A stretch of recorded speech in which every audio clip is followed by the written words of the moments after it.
15-20 सालों में सबसे बड़ा संकट कब आया? वो संकट तब, एक ऐसा संकट जिसमें आपके घरों की महिलाएं, आपके बच्चे निकले, बूढ़े लोग निकले, धरने पर बैठे। वो संकट तब आया जब सीए एनआरसी इस देश में कानून बनाया गया। जब सीए एनआरसी यहां लागू किया जा रहा था, पूरे देश में मुसलमान लड़ रहे थे। सीए एनआरसी पर को कैसे रोका गया? सीए एनआरसी रुका 2 मई 2021 को। तारीख नोट कर लीजिए, जाकर घर पर फिर से इसका अध्ययन कर लीजिएगा।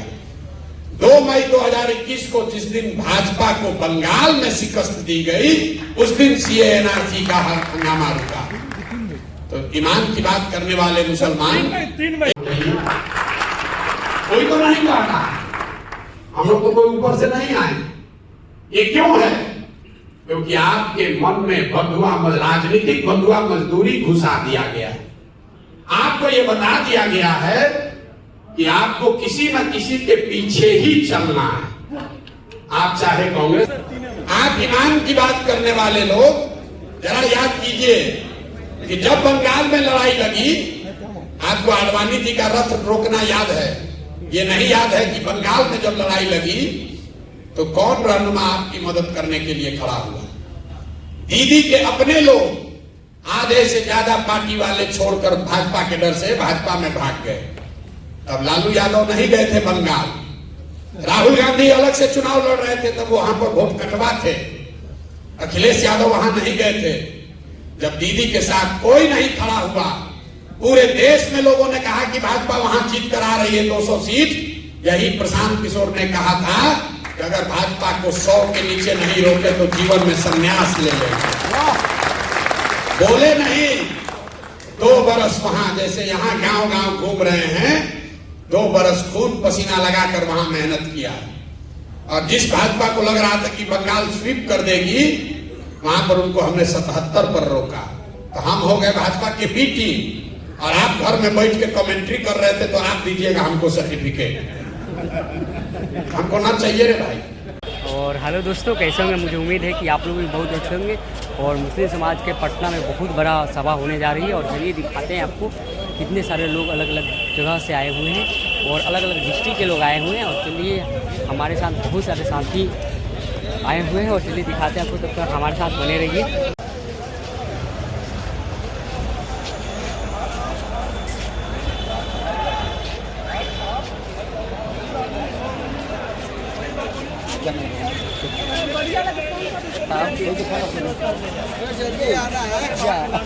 दोस्तों, कितनी सारी गाड़ियाँ लगी हुई है, कम से कम 600 से 700 गाड़ियाँ लगी हुई है। और यहाँ पर मुस्लिम समाज की बहुत बड़ा मीटिंग होने वाला है प्रशांत किशोर जी के साथ। और अलग अलग डिस्ट्रिक्ट से लोग आए हुए हैं। और देखिए, हमारे बेगूसराय की गाड़ियाँ लगी हुई है। और चलिए दिखाते हैं। ये देखिए, जितनी भी आप गाड़ियाँ देख रहे हैं वो सब यहाँ पर मीटिंग होगा। और काफ़ी दूर दूर से लोग आए हुए हैं और हज भवन है।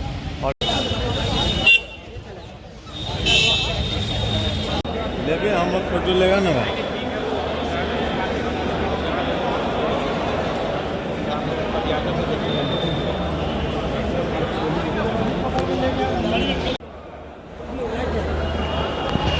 हमारे लिए अच्छी बातें कही, उसके लिए, हौसला अफजाई के लिए। सबसे पहले आप मेरा परिचय जानिए। मेरा नाम प्रशांत किशोर है। हम वही प्रशांत किशोर हैं जिसने 2014 में नरेंद्र मोदी का अभियान इस देश में चलाया है। हमने मोदी को बनाया नहीं है, कोई किसी को बना नहीं सकता है, लेकिन मोदी जी के वहां पहुंचने में जरूर हमने कंधा लगाया है।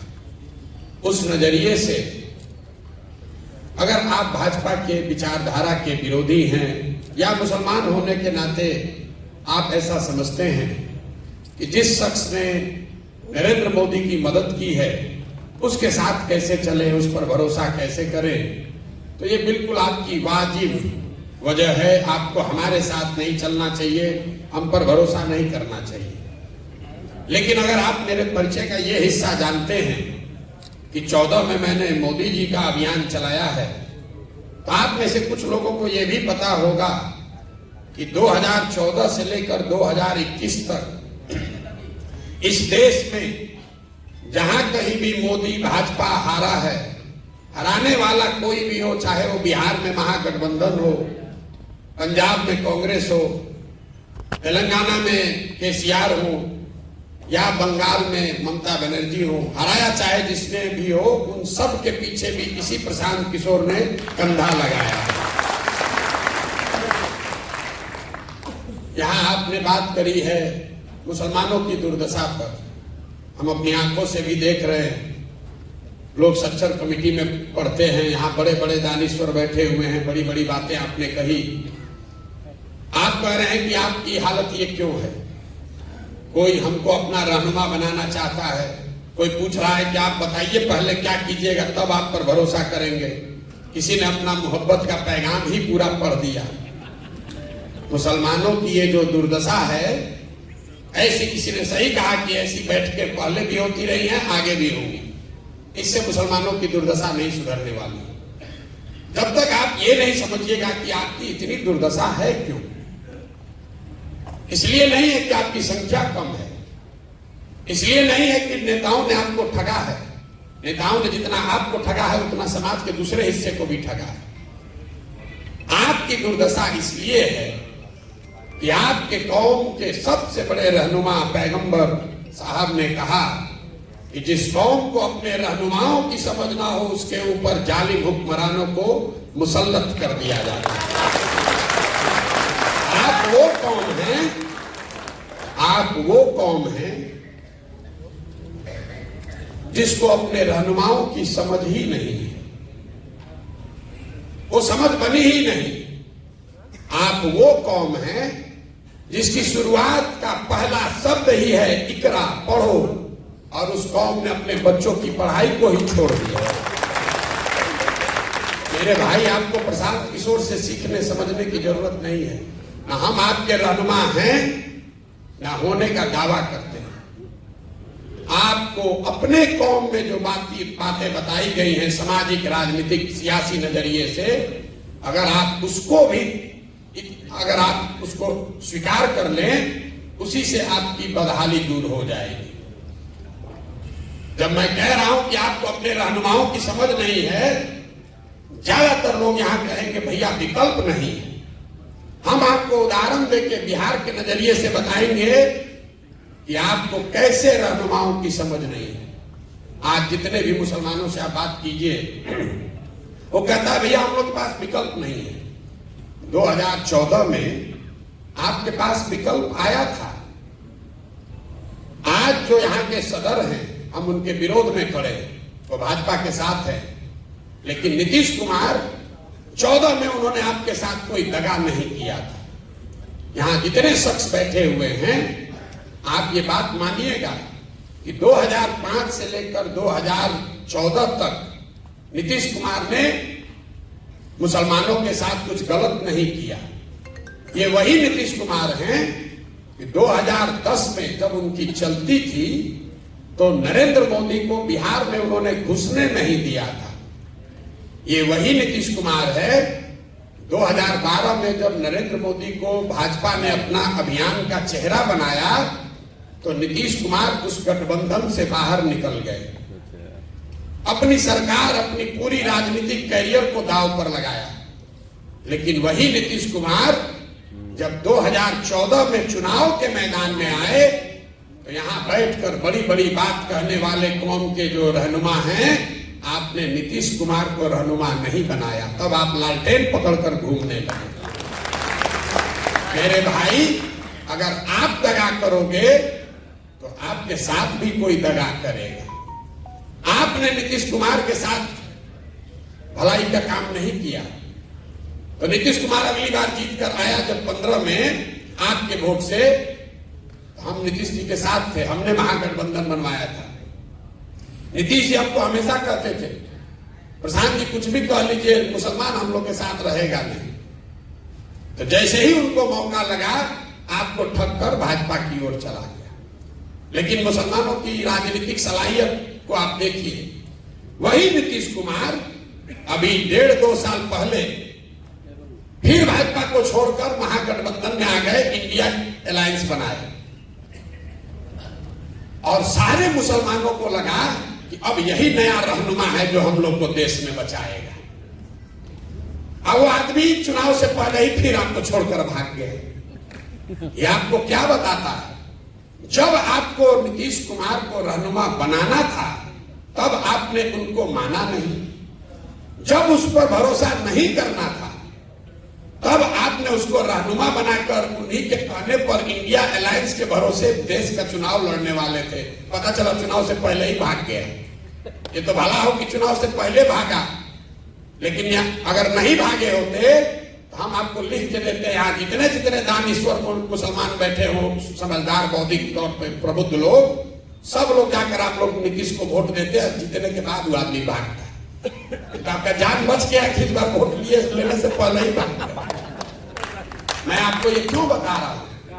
आप वो कौम है जहां अभी भागे वहां भागते, खाली चुनाव के बाद भागते। मैं आपको ये बता रहा हूं कि राजनीतिक सलाहियत के मामले में ये कौम सबसे पिछड़ी है। आपसे ज्यादा राजनीतिक समझदारी दलित समाज को भी है, अति पिछड़े समाज को भी, किसी भी समाज को आपसे ज्यादा राजनीतिक सलाहियत है। तो यही बात तो मैंने आपको कहा कि पैगंबर साहब ने कहा कि जिस कौम को अपनी रहनुमाओं की समझ ना हो उसके ऊपर जालिम हुक्मरानों को मुसल्लत किया जाता है। बात अगर पैगंबर साहब ने कही है तो गलत नहीं हो सकती है, लेकिन आप अपनी सुविधा अनुसार उसका आधा लाइन पढ़ रहे हैं। आज के हुक्मरान जालिम है ये तो आप पढ़ रहे हैं, उस पर चर्चा कर रहे हैं, लेकिन किस गलती से ये जालिम हुक्मरान आपके ऊपर मुसल्लत किए गए हैं ये नहीं समझना चाहते। इसीलिए आपकी ये दुर्दशा। अब प्रशांत किशोर का आपको रहनुमा दिख रहा है, कोई कह रहा है कि आप बताइए आप कितना हक दीजिएगा, क्यों आप हमसे हक मांग रहे हैं? आपकी अपनी ताकत नहीं है। 18% की आबादी का जिसका दावा कर रहे हैं, जिसका दम्भ भर रहे हैं, 18% की आबादी में कोई लड़का नहीं है जो यहां बैठे और यहां हिंदू समाज के लोग बैठकर कहें कि आप हमारे रहनुमा हो जाइए। कोई तो नहीं कह रहा। हम लोग तो कोई ऊपर से नहीं आए। ये क्यों है? क्योंकि आपके मन में राजनीतिक बंधुआ मजदूरी घुसा दिया गया है।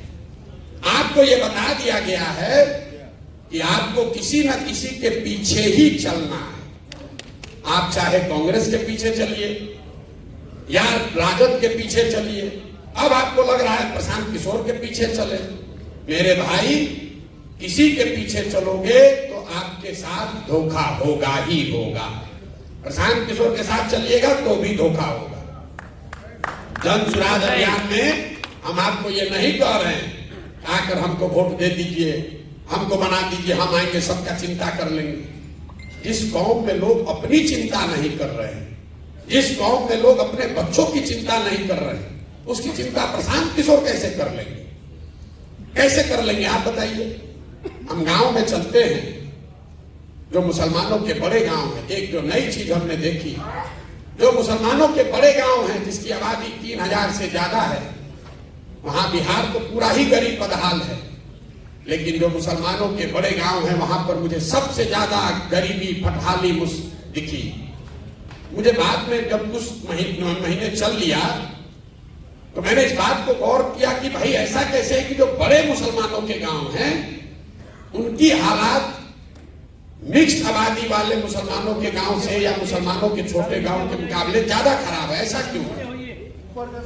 ऐसा इसलिए है, जब हमने उसका अध्ययन कराया तो ये पाया कि जो मुसलमानों के 3000 से ज्यादा आबादी वाले गांव हैं उनको सियासी तौर पर, राजनीतिक तौर पर चिन्हित कर लिया गया है।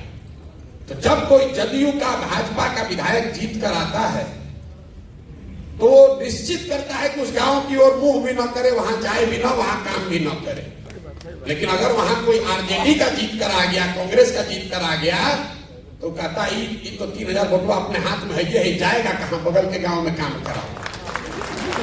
उनकी यह हालात, अगर हमारी बात पर आपको भरोसा नहीं है तो यहां पर जितने लोग बैठे हुए हैं, आप चंपारण में चलिए, बिना आंकड़ा देखे हुए, चंपारण में सबसे पिछड़ा अगर कोई प्रखंड है तो मझौलिया प्रखंड है, क्योंकि वहां मुसलमानों की आबादी सबसे ज्यादा है। आप सीतामढ़ी चलिए, वहां का सबसे पिछड़ा प्रखंड अगर कोई है तो बरगेनिया है, क्योंकि वहां 1 लाख से ज्यादा मुसलमान है।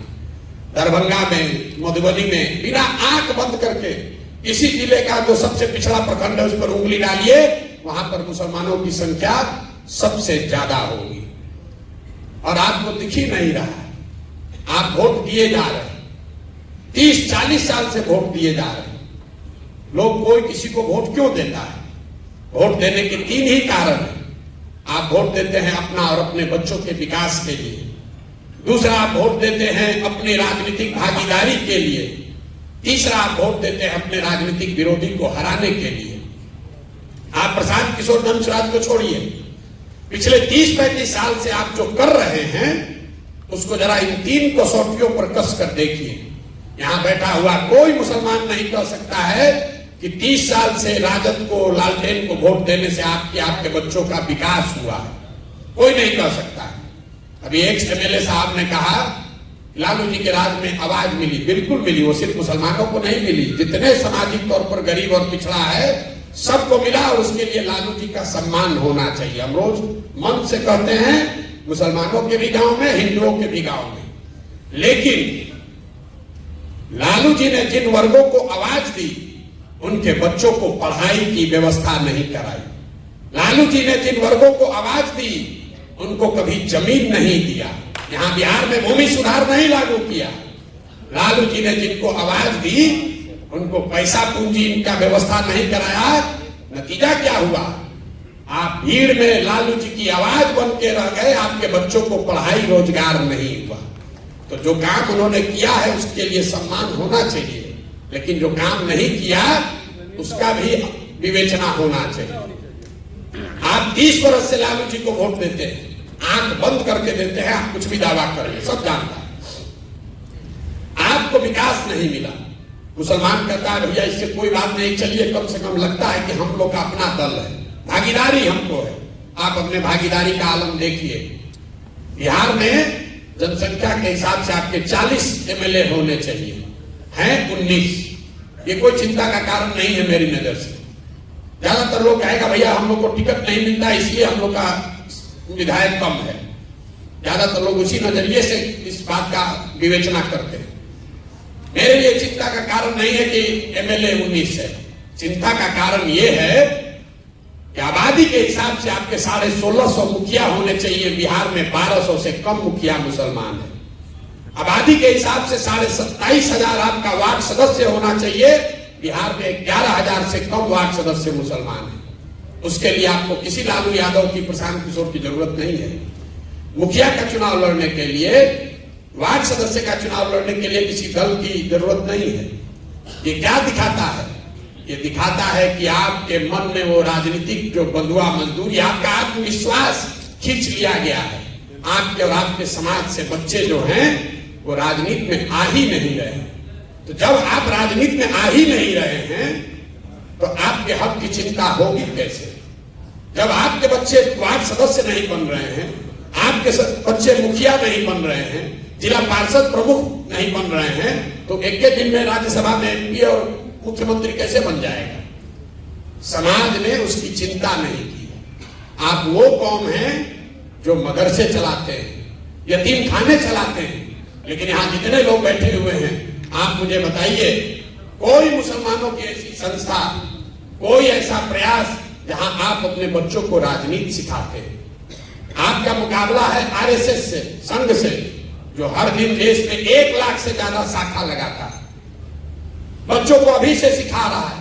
उनकी विचारधारा सही हो या गलत, अपनी विचारधारा को बताने के लिए वो देश भर में 1 लाख शाखा लगा रहे हैं। और आप क्या कर रहे हैं?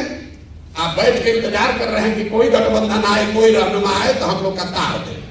कैसे होगा रे भाई? आपके कौम में यह लिखा गया है कि बिना जद्दोजहद के जीवन में कुछ हासिल नहीं होता। सलाहियत के लिए, इल्म के लिए, लोगों ने मुझे कहा कि उस जमाने में पैगंबर साहब ने कहा कि अगर चीन जाना है तो चीन भी जाओ, और आज तो आप अपने घर से निकलकर जद्दोजहद करने को नहीं तैयार है। आप सोच रहे हैं कि कोई तेजस्वी, कोई प्रशांत किशोर, कोई राहुल गांधी हमारा कौम को उतार दे, हमको आगे बढ़ा दे। कैसे संभव है? नहीं संभव है।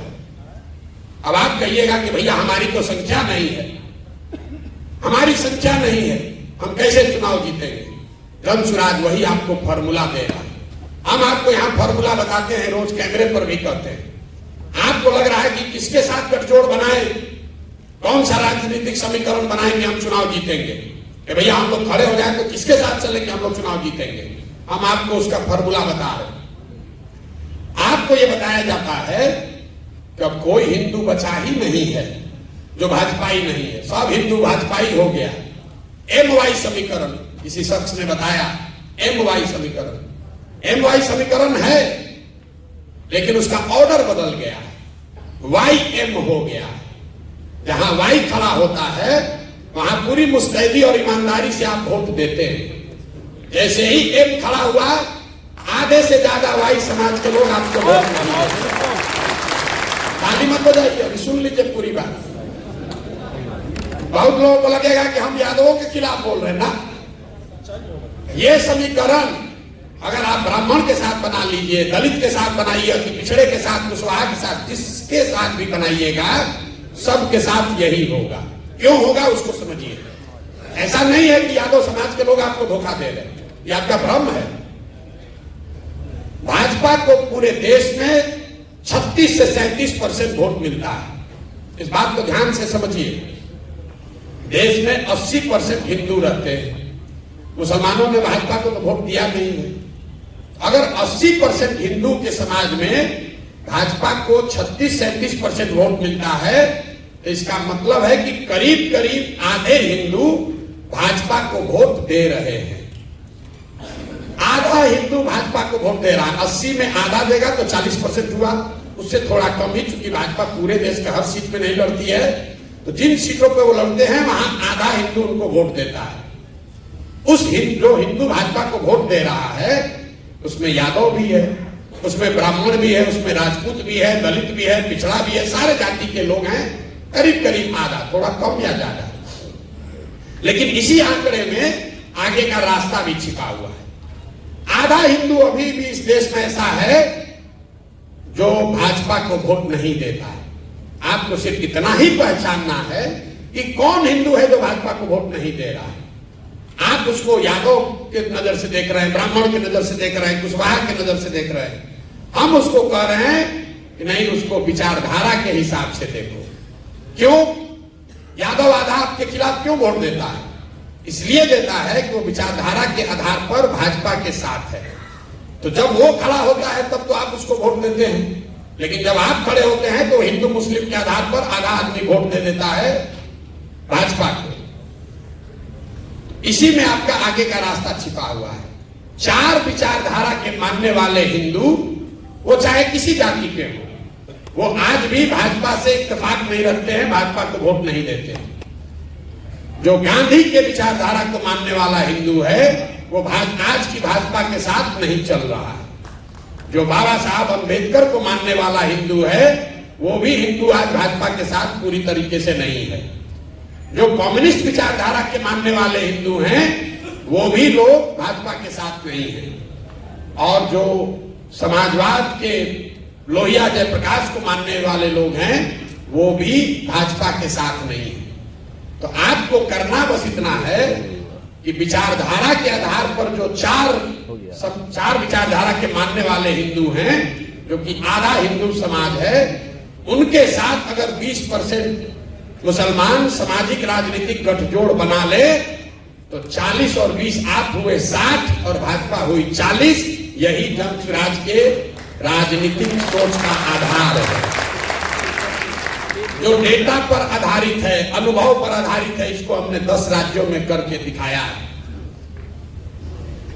और इसी में आपको फर्क दिखेगा कि जो ओवैसी साहब बता रहे हैं और हम बता रहे हैं, इसमें फर्क क्या है। कई बार लड़के कहते हैं कि आप भी तो वही कह रहे हैं, मुसलमानों के हक की बात कह रहे हैं कि मुसलमान अपने हक हकूक के लिए खड़ा हो। अभी विधायक जी ने भी कहा कि सब मुसलमान इकट्ठा हो जाओ। ओवैसी साहब जो कह रहे हैं और जन स्वराज जो कह रहा है, यही उसमें फर्क है। हम मुसलमानों को इकट्ठा होने के लिए नहीं कह रहे हैं, हम ये कह रहे हैं कि मुसलमानों को उन हिंदुओं के साथ इकट्ठा होना है जो विचारधारा के आधार पर भाजपा के खिलाफ है। अगर सिर्फ मुसलमानों को इकट्ठा कीजिएगा जो ओवैसी साहब बता रहे हैं, तो यही बात तो भाजपा चाहती है कि आप सिर्फ 20% इकट्ठा हो जाइए ताकि बाकी का 80 एक साथ हो जाए। तो फार्मूला यहां है। और क्यों गांधी का पिक्चर इसमें लगा हुआ है? हम कोई काम ऐसा नहीं करते हैं जिसका पहले से प्रमाण ना हो। आजादी से पहले बाबा साहब, कम्युनिस्ट के जितने लीडर थे, जितने समाजवादी लीडर थे, जितने कांग्रेसी थे, उन सबको किसी एक विचारधारा, एक व्यक्ति ने एक सूत्र में बांधा, तो उसका नाम है महात्मा गांधी। इसलिए इस पूरे अभियान में सिर्फ और सिर्फ गांधी ही है कि इनके ही, वो गांधी में ही ताकत है, उस विचारधारा, उस शख्स में ताकत है कि इन 4 विचारधारा के मानने वाले हिंदुओं को इकट्ठा करे और उसके बाद अगर आपके साथ उसको जोड़ दिया जाए तो आपके पास विचारधारा भी होगी और आपके पास वो संख्या भी होगी ताकि आप राजनीतिक लड़ाई लड़े और जीत सके। यही पूरा प्रयास है। एक शब्द में जन सुराज, आजादी से पहले महात्मा गांधी की जो कांग्रेस थी उसको पुनर्जीवित करने का अभियान है। आपको अच्छा लगे तो इससे जुड़िए। लोग कहता है इन पर भरोसा कैसे करें? बिल्कुल मेरे पर भरोसा मत कीजिए। भरोसा कीजिएगा, हम पहले कहें ठगाइएगा। हम पर बिल्कुल भरोसा मत कीजिए। भरोसा आपको अपने आप पर करना है, हम पर भरोसा नहीं करना। हमने कहा, किसी ने भी कहा भागीदारी की बात, तो आपके नजरिए से नहीं कहा, मुसलमानों के नजरिए से नहीं कहा। जन सुराज का जो संविधान बन रहा है उसमें इस बात को लिखा जा रहा है कि जिसकी जितनी संख्या है उसको उसके हिसाब से भागीदारी, हिस्सेदारी दी जाएगी। टिकट में नहीं, खाली दल बनाने वालों में, दल को चलाने वालों में, दल के जो नेता होंगे वो भी, और दल से जो टिकट पाएंगे वो भी, जो दल से मनोनीत सदस्य होंगे उसमें भी। सिर्फ मुसलमानों के लिए नहीं, सिर्फ मुसलमानों के लिए बात नहीं कह रहे। जो 5 बड़े सामाजिक वर्ग हैं, मुसलमान हैं, सामान्य कैटेगरी के लोग हैं, ओबीसी वर्ग है, ईबीसी वर्ग है और दलित, 5 बड़े समूह हैं। तो ये तय किया गया कि इनको बराबर की हिस्सेदारी दी जाए। तो जन सुराज का जो मुखिया बनेगा, पहले घोषित है कि प्रशांत किशोर उसके नेता नहीं हो सकते। हम ना उसमें कभी आज नेता है ना आगे नेता होंगे, लेकिन जो मुखिया इसका बनेगा इसी 5 वर्ग में से एक बार एक आदमी कोई बनेगा। अगर एक बार दलित समाज का नेता बना तो अगली बार जो बाकी के 4 बच गए उनमें से बनेगा। तो 5 बार में एक टर्म मुसलमानों का भी होगा। ना आपको आपकी आबादी से ज्यादा, ना आपको आपकी आबादी से कम। यहां बिहार में करीब करीब 65 विधानसभा ऐसी है जहां 50,000 से ज्यादा मुसलमान हैं और वहां ज्यादातर 2/3 से ज्यादा उन सीटों पर हिंदू विधायक जीतकर आए हुए। वो क्यों आए हुए? कोई हम आगे थोड़ी ना आपका वोट काट लिए, ऐसा नहीं है कि हम आपका वोट काट लिए। मैं आपको उदाहरण के तौर पे बताता हूं। यहाँ कोई मधुबनी का कोई बैठा होगा, मधुबनी शहरी क्षेत्र में कितने मुसलमानों का वोट है? 1,10,000। वहां पर वैश्य समाज के 9,000 लोग रहते हैं। आरजेडी ने वैश्य समाज के किसी व्यक्ति को वहां टिकट दिया। वैश्यों में कम से कम 50% लोगों ने तो हिंदू होने के नाम पर भाजपा को वोट दिया ही होगा। वहां पर आप कहिए हमारे पास विकल्प नहीं था। मधुबनी में अब्दुल्ला साहब हैं जो अभी डिप्टी मेयर है ना, अमानुल्लाह साहब जो वहां पर डिप्टी मेयर है। वो चुनाव में खड़े हुए इंडिपेंडेंट कैंडिडेट के तौर पर और 1,10,000 मुसलमानों की आबादी वाले मधुबनी में उनको 8,000 या 9,000 वोट आया। अब आप बताइए कि जब आप अपने हक के लिए नहीं खड़े हो रहे तो कौन आपको हक ला कर दे देगा? वहां पर तो सिर्फ अपने ही बल पर आप जिता कर ला रहे। ढाका में 60% मुसलमान है, वहां पर जीतकर कौन आए हैं? पवन जायसवाल वहां पर विधायक है। परिहार में, सुरसंड में हम आपको 100 ऐसे एग्जाम्पल गिना देंगे। आप हम पर भरोसा मत कीजिए, आप अपने आप पर भरोसा कीजिए। आपके समाज से जो लोग आकर लड़ रहे हैं, जन सुराज के बैनर से लड़ रहे हैं, उनकी मदद कीजिए। हम आपकी आबादी के हिसाब से धनसुराज तो लड़ाएगा ही लड़ाएगा मुसलमानों को, उसमें कहीं कोई आपको पैरवी की जरूरत नहीं है, इस मजलिस की जरूरत नहीं है। आप वोट दीजिए चाहे मत दीजिए, और ये आप ही के लिए नहीं है। आप तो शायद हमको दे ना दे, बहुत लोग आके हमको कहता है भैया यादव तो वोट नहीं देगा। हम आपको मन से कह रहे हैं अगर 15% यादव है तो 15% धनसुराज में यादव समाज के लोग भी लड़ेंगे। हम उसमें कोई गलती नहीं करेंगे। हमने ये भी कहा, अब आपको आगे बढ़ के कहते हैं, अगर आपको लगता है कि आरजेडी आपका रहनुमा है, एक बार उनको ये कह दीजिए, जहां पर भी आपके मुसलमान विधायक हैं अभी आरजेडी से, हम धनसुराज वहां से मुसलमान नहीं लड़ाएगा, ले लो, ये भी लिख के ले लो। हम आपका वोट नहीं बांटना चाहते हो, दे के दिखाएं जरा। आपको बात समझ में नहीं आई? हमने ये कहा कि हम तो 40 देंगे ही देंगे, 18% के हिसाब से 45। इसके अलावा अगर कहीं आपका विधायक है, आरजेडी रिपीट करती है, तो हम खुले मन से दावा कर रहे हैं हम वहां मुसलमान नहीं लड़ाएंगे। आपकी इनको दम नहीं है, हम नहीं देंगे। अरे ये इनको दम नहीं है। आप मेरे भाई किरासन तेल हैं, आप किरासन तेल हैं, बुरा नहीं मानिएगा। जल आप रहे हैं, रोशनी कहीं और हो रही है। जल आप रहे हैं, रोशनी कहीं और हो रही है। तो एक बार अपने और अपने बच्चों के लिए सजग होइए, अपने बच्चों के लिए सजग होइए। कोई प्रशांत किशोर आपके और आपके समाज की तकदीर नहीं बदल सकता है। मौलाना आजाद पंडित नेहरू के कांग्रेस में नहीं थे, मौलाना आजाद उस कांग्रेस में थे जिसमें पंडित नेहरू भी थे। मुसलमानों को ये पीछे चलने की आदत लग गई है।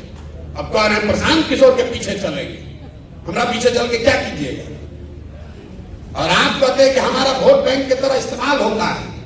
इस्तेमाल इसलिए होता है कि आपकी वही मानसिकता है। आप हमसे आए हैं सौदा करने कि हमको टिकट दीजिए, हम आपको वोट देंगे। हम आपको कह रहे हैं हम आपको वोट आपका हमको नहीं चाहिए, आप टिकट ले लीजिए, आप वोट जाके लालटेन को एक बार और दे दीजिए। लेकिन जीतेगा धनसुराज ही। इसलिए नहीं कह रहे हैं कि हमको बहुत अभिमान है, इसलिए कि आपके ही पैगंबर साहब ने, आपके कौम में ये बात बताई गई, ईमानदारी से किया हुआ प्रयास जद्दोजहद कभी खाली नहीं जा सकता। और हम 2 बरस से ईमानदारी से वो प्रयास कर रहे हैं, गांव गांव जा रहे हैं। जितना किसी ने पसीना न बहाया हो उतना पसीना बहाने आए, उतना मेहनत कर रहे हैं। मुसलमानों की हालत देखिए। आप कहते हैं प्रशांत किशोर पर कैसे भरोसा करें? अरे इतना बड़ा अभियान चला रहा है, कितना पैसा खर्चा होता है, जरूर भाजपा वाला पैसा इसको दे रहा है। देखिए मुसलमानों की दशा, आप अपनी दशा देखिए मेरे भाई। आप ये कह रहे हैं कि भाई इतना बड़ा अभियान चला रहा है, जरूर भाजपा वाला पैसा दे रहा होगा। मेरे भाई आप 30 बरस से राजद को वोट देते हैं। यहां बैठा हुआ कोई आदमी कभी नहीं पूछा कि राजद को पैसा कौन देता है। राजद को पैसा इसी बिहार से आता है, क्योंकि बिहार के बाहर तो पार्टी है नहीं। आपके हमारे बच्चों का जो हक लूट कर ये लोग ले जाते हैं, उसी पैसे से राजनीति उनकी होती है। आपने आज तक ये उनसे सवाल नहीं पूछा। और प्रशांत किशोर के कंधे लगाने से, प्रशांत किशोर का कंधा लगाने से, हमारी मदद से आज 6 राज्यों में लोग मुख्यमंत्री हैं। हमको अभियान चलाने के लिए, टेंट तंबू चलाने के लिए पैसा नहीं मिलेगा। आपके पास आधा राज्य है, बिहार जैसा गरीब राज्य है, तो लूट के आप राजनीति कर सकते हैं। और हमारा बनाया हुआ 6 राज्य में सरकार है, हमको पैसे नहीं मिलेगा। लेकिन मुसलमानों को देखिए, हम मजबूती से प्रयास कर रहे हैं, ईमानदारी से प्रयास कर रहे हैं। तो मुसलमान कहता है कैसे भरोसा करें, जरूर भाजपा वाला होगा पीछे। अगर हम ईमानदारी से प्रयास नहीं करते, इतना बड़ा प्रयास नहीं करते, किसी से गठबंधन करके 10-20 सीट लड़ते, तो कहते ना आदमी तो बहुत होशियार है, मजबूती से लड़िए नहीं रहा, वोट देंगे तो वोट में बट जाएगा। मेरे भाई आपका अविश्वास हम पर नहीं है, ये आपका खुद पर से भरोसा उठ गया है। आप आपका खुद पर से भरोसा, और यही आरजेडी ने आपका नुकसान किया। आपका नुकसान आरजेडी ने यही किया है कि उसने आपके मन में बैठा दिया कि बिना हमारे साथ के तुम्हारा एग्जिस्टेंस नहीं है।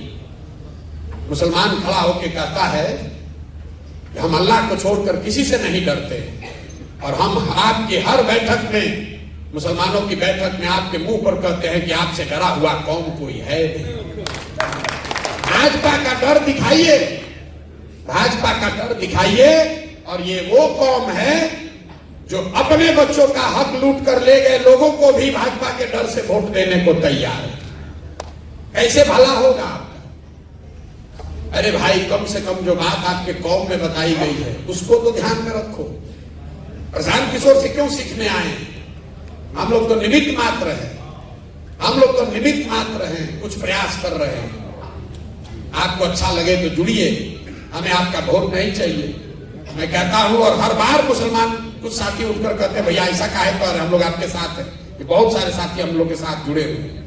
मैं आपको मन से कह रहा हूं, हमको वोट नहीं चाहिए आपका, मुझे आपकी दुआ चाहिए, मुझे आपकी दुआ चाहिए, और आपके वो बच्चे चाहिए जो राजनीति में आना चाहते हैं। आप अपने गांव से, पंचायत से उन बच्चों को हमारे पास भेजिए जिनमें राजनीतिक सलाहियत, जिनका जज्बा है, जो राजनीति आकर करना चाहते हैं, जो वार्ड सदस्य बनना चाहता है, मुखिया बनना चाहता है, पंचायत समिति बनना चाहता है, उसके पास पैसा नहीं है, उसको कोई सिखाने वाला नहीं है, उन बच्चों को हमारे पास भेजिए। जन सुराज अपने खर्चे से उनको सिखाएगा भी और अपने पैसे से उसको चुनाव भी लड़ाएगा। ये कहने के लिए नहीं कह रहे हैं। बहुत लोगों ने राज्यसभा और एमएलए एमपी बनाया होगा। अफाक साहब यहाँ बैठे हुए हैं, पूछ लीजिए कि इन्होंने अगर 1 रुपया भी कहीं खर्च किया हो, या मैंने कभी इनसे बात किया हो कि भाई एमएलसी बन गए हो, 1 किलो मिठाई भी लेके आना हमारे पास। ये हमारे रिश्तेदार नहीं है। और जहां से जीत कर आए हैं वहां पर 30 वर्ष से एमएलसी ब्राह्मण समाज के एक व्यक्ति थे, केदार पांडे जी। और उस क्षेत्र में एक तो नहीं, भाजपा का 5 एमपी है, 5 एमपी। लोगों ने कहा भैया अगर मुसलमान को लड़ाइएगा तो पूरा पोलराइज हो जाएगा, पूरा पोलराइज हो जाएगा। वहां 800 से 900 मुसलमान शिक्षक है, 4,500 वोट इनको आया है। लेकिन उससे मजे की बात सुनिए, 5 एमपी वाले भाजपा को 650 वोट आया है। ये जन सुराज की ताकत है, ये जन सुराज के विचार की ताकत है। तो आपको ये तय करना है, आप अगर अपना कंधा लगाएंगे तो निश्चित तौर पर ये लड़ाई थोड़ी हमारे लिए आसान हो जाएगी। लेकिन अगर आप ये कंधा नहीं भी लगाते हैं तो हमें आपसे कोई शिकवा शिकायत नहीं। हमको आपका सर्टिफिकेट भी नहीं चाहिए कि हम ए टीम है कि बी टीम है। देखिए मुसलमानों की आपकी सोच, आप लोग 5 टाइम नमाज पढ़ते हैं, ईमान की बात करते हैं। मुसलमानों की कौम पर पिछले हमको आपसे सर्टिफिकेट नहीं चाहिए। जब हम लोग गांव में चलते हैं, मुस्लिम महिलाएं मिली कई जगह, लोग कहते हैं भैया देखते हैं नहीं सड़क कितना खराब है, अगर प्रसव की पीड़ा हो जाए तो अस्पताल पहुंचने में आधा जान निकल जाता है। नाली गली की हालत आप किसी भी बड़े मुसलमान गांव में जाकर देख लीजिए, क्या दुर्दशा है। अस्पताल स्कूल की तो बात ही मत कीजिए। जब बहुत लोगों से सुन लेते हैं तो मैं उनसे पूछता हूं कि अभी 1.5 बरस तक सड़क के मंत्री कौन थे? तेजस्वी यादव। नाली गली ग्रामीण कार्य मंत्री कौन थे? तेजस्वी यादव। अस्पताल का मंत्री कौन था? तेजस्वी यादव। शिक्षा का मंत्री कौन है? चंद्रशेखर यादव, वो भी लालटेन की। किसने रोका था उनको 1.5 बरस में आपके गांव में सड़क बनाने से, ये बता दो। और अगर उन्होंने नहीं बनाया, ये उनकी गलती नहीं है। गलती ये है कि उन्होंने नहीं बनाया, इसके बावजूद आपने सब में जाकर फिर उसी लालटेन को वोट दबाया। आपको अपने महिलाओं की, बच्चों की चिंता नहीं है। भाजपा के डर से जाकर लालटेन का बंधुआ मजदूरी कर रहे हैं और सोच रहे हैं कि कोई आकर हम लोग को सुधार देगा। नहीं सुधरेगा। जब आप खड़े होंगे, आप सजग होंगे तो सुधरेगा। जन सुराज से आपको क्या मिल सकता है? भागीदारी जब मिलेगी तब मिलेगी, छोड़िए वो सब बात। एक चीज आप आजमा कर देख लीजिए, जन सुराज से आपकी राजनीतिक बंधुआ मजदूरी खत्म होगी।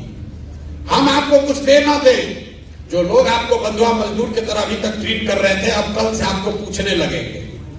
अगर हमारी बात पर भरोसा नहीं है, यहां पर अभी जाने से पहले एक हमारे साथ सेल्फी ले लीजिएगा और उसको खाली फेसबुक पर डाल दीजिए, और आरजेडी का ब्लॉक से लेके और जिला तक फोन करेगा, अरे काहे नाराज है भाई, काहे गए थे जनसुराज, कि प्रशांत किशोर से काहे मिलने गए थे। और कुछ हो चाहे नहीं, जब व्यवस्था बनेगी, जब चुनाव जीतेंगे, आपके लिए करेंगे नहीं करेंगे तो भविष्य की बात है। जनसुराज आपकी वो राजनीतिक बंधुआ मजदूरी खत्म कर रहा है, क्योंकि कोई आपको अब ये नहीं कह सकता है कि हमको नहीं दोगे तो जाओगे कहां। मुसलमान खड़ा होकर कह सकता है कि हमारा काम करो, नहीं करोगे तो जनसुराज में चले जाएंगे। ये कहना तो शुरू करो भाई, आपका इसी से सबसे बड़ा फायदा होगा। आप वोट देते रहिए आरजेडी को, कोई दिक्कत नहीं है, लेकिन ये कहिए तो कि भाई ना करोगे तो जनसुराज में चले जाएंगे। आप आधा कष्ट तो उसी से दूर हो जाएगा आपका। ये बात मान लीजिए, आपका आधा कष्ट न दूर हो जाए। जो विधायक आपको 2 बड़ी से फोन नहीं किया होगा, आज के बैठक के बाद आपको फोन करेगा, लिखना करेगा ही करेगा। काहे भाई, काहे नाराज हो? जो लोग हमसे जुड़े हैं सबके पास फोन आता है कि नहीं आता है? जो लोग जुड़े हैं बताइए। और जो चिट्ठी निकला है आरजेडी का, वही किरासन तेल जो लीक होना शुरू हुआ है लालटेन से, उसी की घबराहट है। सबसे ज्यादा जनसुराज में तो भाजपा का लोग ज्वाइन किया, आपको ये भी बता देते हैं। जनसुराज में सबसे ज्यादा भाजपा का संगठन का आदमी ज्वाइन किया, लेकिन भाजपा वाला थोड़ा चालाक है, थोड़े दिन के बाद चिट्ठी निकालेगा। लेकिन लालटेन वाले देख रहे, अरे बाप रे, किरासन तेल सब निकला, अरे तो सब मुसलमान यहाँ छोड़ के भागने लगा। क्योंकि 30 वर्ष से आपको विकल्प के अभाव में बंधुआ मजदूरी आपसे कराई गई है, उससे निकलिए।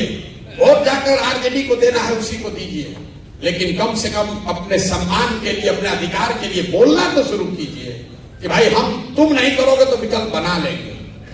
आप देखिएगा, उसी से आपका बहुत फायदा होगा। उससे जीवन नहीं बदलेगा, लेकिन कुछ ना कुछ सुधार आपको दिखने लगेगा। यही बात आपको बताने आए हैं। ठीक लगे तो जुड़िए, न ठीक लगे तो जिसकी बंधुआ मजदूरी कर रहे हैं करते रहिए। जैसा मैंने आपको पहले कहा, जीतेगा जनसुराज, और आपको चलना भी है जनसुराज ही, चलना भी आपको जनसुराज में है, क्योंकि सत्य की एक अपनी ताकत है। हमको कोई घबराहट ही नहीं है। हमको कहां घबराहट है? हमको कोई भाजपा से डील करना होता तब न सोचते कि मुसलमान को बरगला लें। हमने कहा मुसलमान साथियों को कि हम लोकसभा में कोई उम्मीदवार खड़ा नहीं करेंगे, और उस बात पर कायम रहेंगे। आपको चलना है जनसुराज में। फर्क बस इतना ही है कि अभी चलिएगा तो हमारी लड़ाई थोड़ी आसान हो जाएगी, नहीं चलिएगा तो जब जीत के आएंगे तो फिर आपको बुलाएंगे, और जो आप लड़ाई में मदद नहीं किए तो उसका हर्जाना भी वसूलेंगे। हम आदमी हैं वेजिटेरियन, शाकाहारी आदमी हैं, तो जब जीत कर आएंगे तो आपसे सेवई भी खाएंगे और आपको अपने साथ भी लेकर चलेंगे। आप वोट के लिए हमारे साथ मत जुड़िए, वोट देने के लिए हमारे साथ मत जुड़िए, टिकट लेने के लिए मत जुड़िए। आप एक भी वोट नहीं देंगे तो भी जो 18% हक है वो आपको मिलेगा ही मिलेगा। उसके लिए अगर आप हमारे साथ बैठ कर ये एडवोकेसी कर रहे हैं तो हम इस जगह पर बैठने के लायक नहीं। अगर दलित समाज के लोग आकर हमसे अपना हक मांगे, अति पिछड़ा समाज के लोग कहे कि हमको 70 सीट दीजिए, तो फिर जनसुराज की व्यवस्था और दूसरे व्यवस्था में कोई फर्क नहीं है। ये आपको बिना मांगे मिलेगा। आप ये जलसा करके नहीं कहते कि आफाक अहमद को लड़ाइए, ये हमने तय किया था कि इनको लड़ाएंगे। तो वोट के लिए मत जुड़िए। अगर अपने बच्चों को राजनीति में लाना चाहते हैं, उनके लिए जगह बनाना चाहते हैं, अपने बच्चों का भविष्य सुधारना चाहते हैं, तो अपनी व्यवस्था बनाइए। आज तक लोगों ने आपकी मदद ली है, लोगों ने आपको ठगा है। एक बार इतनी समझदारी सलाहियत तो पैदा कीजिए कि आप हमारा मदद लेकर कुछ अपना आप में जिता लीजिए। अरे इतना सलाहियत तो कीजिए कि हमारी मदद से कम 1000-2000 बच्चों को राजनीति में पारंगत करा लीजिए, उनको चुनाव जिता लीजिए। अफाक अहमद जीते हैं, अगर मान लीजिए कल हम भाजपा में भाग जाएं, अफाक अहमद तो रहेंगे ना, एक नेता आपके बने ना समाज में, तो इतना सलाहियत तो कम से कम पैदा करो भाई। लोगों ने आपका इस्तेमाल किया है, अब आपके सामने अवसर है, आप इस व्यवस्था का, मेरी समझ का, सलाहियत का, संसाधन का फायदा उठाइए और अपने समाज के बच्चों को राजनीति में जोड़िए, तभी सुधार होगा, नहीं तो सुधार हो नहीं सकता है। आप सब आए, आपने हमारी बात सुनी, अब आप में से जिसका जिसका जो सवाल है आप सवाल कर सकते हैं, 1 2 4, हमें कोई घबराहट नहीं है, आप चाहिए यहाँ 2 घंटा भी बैठ सकते हैं, सवाल आप कर सकते हैं। आपके सवालों का अपनी क्षमता के अनुसार मैं जवाब दूं, ये जरूरी नहीं है कि आपके सवाल के जवाब में हम आपको संतुष्ट कर दें, लेकिन हम ईमानदारी से जो समझते हैं वो आपको बताएंगे। बहुत बहुत धन्यवाद।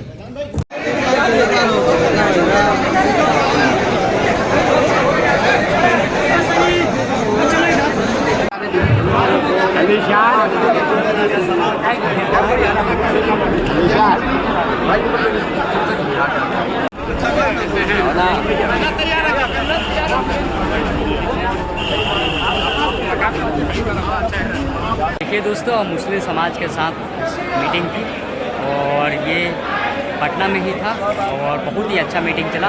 और हमें कमेंट कर बताइए कि ये वीडियो कैसा लगा। और काफ़ी लोगों ने, मुस्लिम समाज के लोग आरजेडी से परेशान होकर काफ़ी लोग चल रहे हैं, हमें कमेंट कर बताइए वीडियो कैसा लगा।